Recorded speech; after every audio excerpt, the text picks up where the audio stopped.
My dear friends, आज हम लोग class 9th BSCB civics chapter 3 का संविधान निर्माण का महत्वपूर्ण क्वेश्चन आंसर करेंगे। ये ऑब्जेक्टिव टाइप रहेगा, कहीं पे ट्रू फॉल्स रहेगा, कहीं पे फिल इन द ब्लैंक्स रहेगा। ये तो मतलब 1 मार्क्स का रहेगा ये सब क्वेश्चन। पहला क्वेश्चन देखते हैं हम लोग।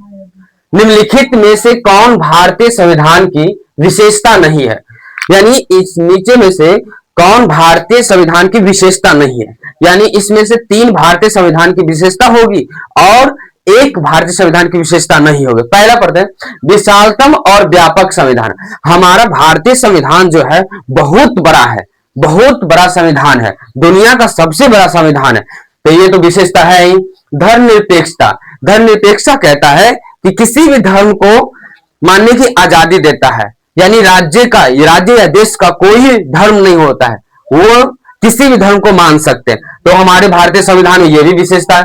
तीसरा है मूल अधिकार और मौलिक कर्तव्य। हमारे भारतीय संविधान की विशेषताओं में से मूल अधिकार और मौलिक कर्तव्य भी विशेषता है।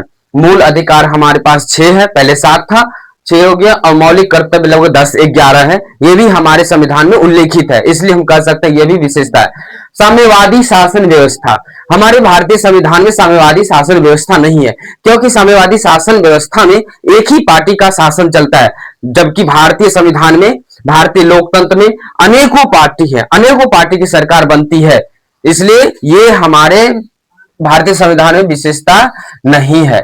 साम्यवादी शासन व्यवस्था नहीं हमारे भारतीय संविधान। आंसर होगा घ नंबर।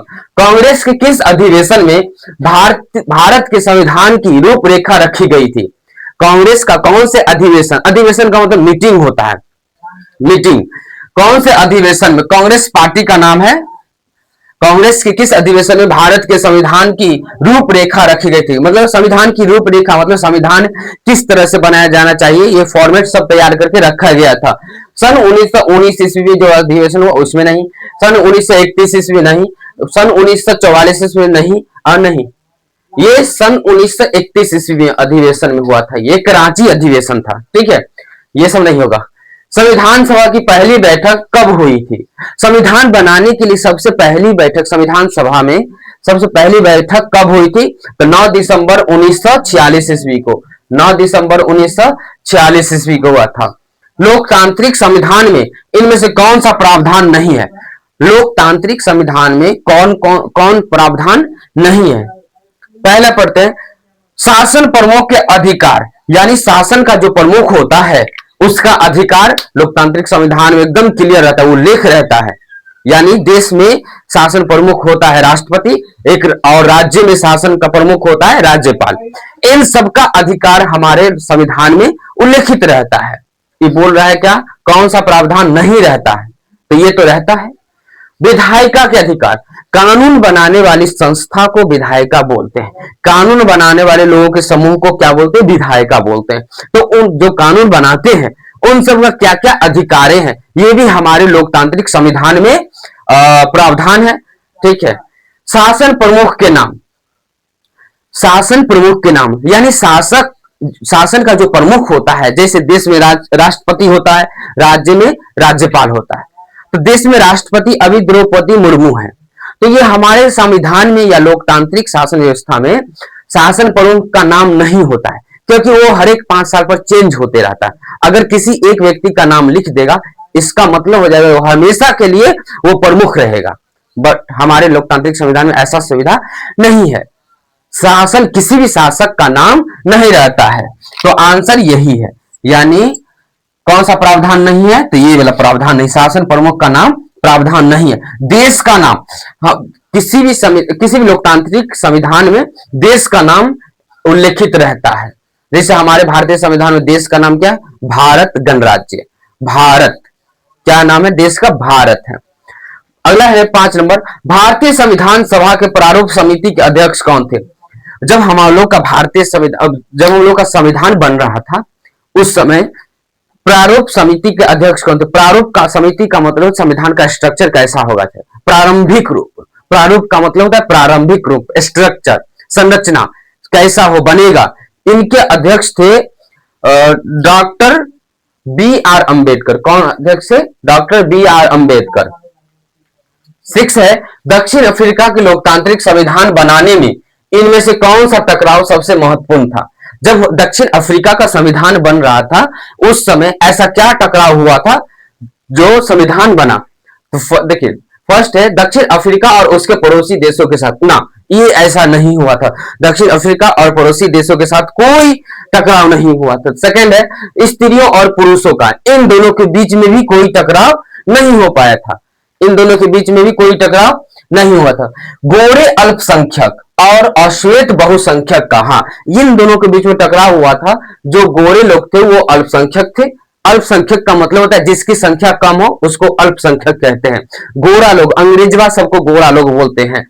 अश्वेत मतलब जो गोरा नहीं है, जो गोरा नहीं है यानी काला लोग। काला लोगों की संख्या दक्षिण अफ्रीका में बहुत था, इसलिए बहुसंख्यक बोलेंगे। तो इन गोरे लोगों और अश्वेत लोगों के बीच टकराव हुआ था, इसलिए दक्षिण अफ्रीका में लोकतांत्रिक संविधान बना था। आंसर हो जाएगा ग नंबर। नेक्स्ट है भारतीय संविधान लागू कब हुआ था? हम लोग का जब संविधान सभा बनना स्टार्ट हुआ, बनने के बाद जब लगभग 1949 26 जनवरी 1949 ईस्वी को बन के तैयार हो गया था। हमारा संविधान लागू कब हुआ? बन के तैयार तो 1949 ईस्वी में हो गया था, लेकिन हमारा संविधान 1950 ईस्वी में लागू हुआ था, 26 जनवरी 1950 ईस्वी में। आगे है निम्नलिखित में कौन भारतीय संविधान की विशेषता नहीं है? यानी भारतीय संविधान की जो विशेषता नहीं है उसको चुनना है हमें। पहला लोकतांत्रिक गणराज्य। हमारे भारतीय संविधान में लोकतांत्रिक गणराज्य एकदम बहुत इंपोर्टेंट महत्वपूर्ण विशेषताएं हैं।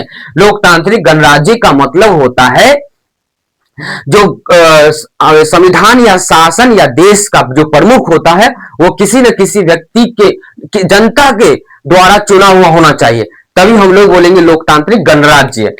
शासन का प्रमुख या देश का प्रमुख किसके द्वारा चुना होना चाहिए? जनता के द्वारा चुना होने चाहिए, तब हम लोग क्या बोलेंगे? लोकतांत्रिक गणराज्य। ये तो हमारे भारतीय संविधान विशेषता है। बोला जो विशेषता नहीं है उनको चुनना है। ख नंबर संसदीय सरकार। हमारे भारतीय संविधान में संसदीय व्यवस्था की भी सुविधा है। संसदीय व्यवस्था का मतलब होता है सरकार दो स्तर पर, सरकार दो स्तर पर, एक देश स्तर पर एक राज्य स्तर पर, यानी केंद्र स्तर पर और राज्य स्तर पर सरकार होनी चाहिए। और केंद्र स्तर पर जो भी होगा वो लोकसभा राज्यसभा इस टाइप का सिस्टम होना चाहिए, तब हम समझेंगे क्या? संसदीय सरकार।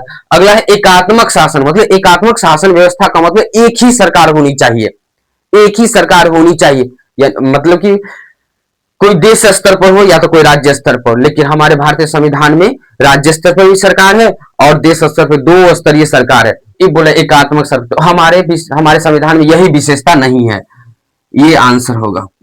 आगे स्वतंत्र न्यायपालिका घ नंबर में, यानी भारतीय संविधान की सबसे इंपोर्टेंट विशेषता यह भी है कि स्वतंत्र न्यायपालिका है।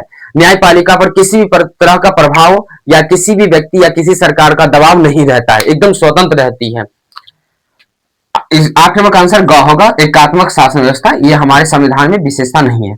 9 नंबर में निम्नलिखित में से धर्मनिरपेक्ष राज्य का सही अर्थ क्या है? यानी नीचे जो लिखा हुआ उसमें से धर्मनिरपेक्ष राज्य का सही अर्थ क्या होता है? पहला ऑप्शन पढ़ते हैं, नागरिकों को अपने धर्म के प्रचार पर रोक, नहीं गलत हो गया, नागरिकों अपने धर्म का प्रचार प्रसार कर सकते हैं, इस धर्मनिरपेक्ष का अर्थ ये नहीं हुआ। नास्तिकता का प्रचार राज्य की ओर से। नास्तिकता का मतलब होता है किसी भी भगवान को नहीं मानना है, ठीक है, तो ये राज्य की ओर से प्रचार नहीं किया जाता है कि तुम किसी भगवान को नहीं मानो, तो ये भी अर्थ नहीं है। पूजा पाठ अथवा धार्मिक आचरण पर अंकुश, यानी पूजा पाठ करोगे या कोई भी धार्मिक कार्य करोगे उस पर क्या होगा? अंकुश, मना नहीं रहता है, एकदम आजादी रहता है, तो ये भी नहीं होगा। राज्य का अपना कोई धर्म नहीं होता है, ये आंसर होगा। राज्य का अपना कोई धर्म नहीं होता है, राज्य के लिए सभी धर्म बराबर है, राज्य के लिए सभी धर्म बराबर है। एक fill in the blanks question है, देश को भारतीय संविधान का जनक कहा जाता है, यानी कि ऐसा कौन से व्यक्ति है जिसको भारतीय संविधान का जनक कहा जाता है? तो बी आर अंबेडकर को, बी आर अंबेडकर। बाबा साहब डॉक्टर भीमराव अंबेडकर को भारतीय संविधान का जनक कहा जाता है। भारत का संविधान 26 जनवरी 1950 ईस्वी को लागू हुआ, ये दोनों ट्रू फॉल्स है, 11 और 12 ट्रू फॉल्स है। बोलो भारत का संविधान 26 जनवरी 1950 ईस्वी को लागू हुआ। ये बात एकदम सही है, ट्रू होगा। भारत में हिंदुओं को विशेषाधिकार प्राप्त है? नहीं, बिल्कुल गलत है। भारत में किसी भी धर्म को विशेषाधिकार प्राप्त है, हिंदू को भी नहीं है विशेषाधिकार प्राप्त।